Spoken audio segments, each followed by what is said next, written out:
Good morning everyone, my name is Shrestha and from class 9th. Today I'm going to do an experiment on different types of sounds. Firstly, I have 6 bottles with me, 3 plastic bottles, 2 glass bottles and 1 copper bottle. Now I'm going to blow air inside each bottle, and let's see the different types of sounds coming out. At the first, let's take up 3 plastic bottles.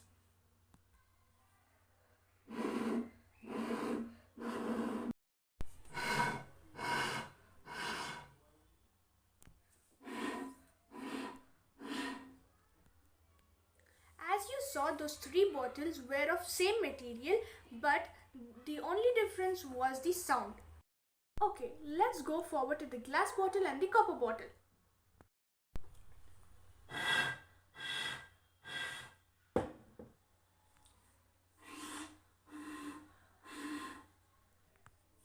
As you saw, the difference in the sounds of glass bottle and the copper bottle.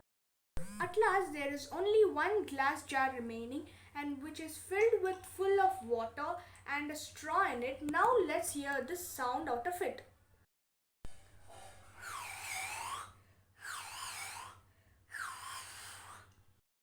As you heard, different types of sounds through different types of bottle.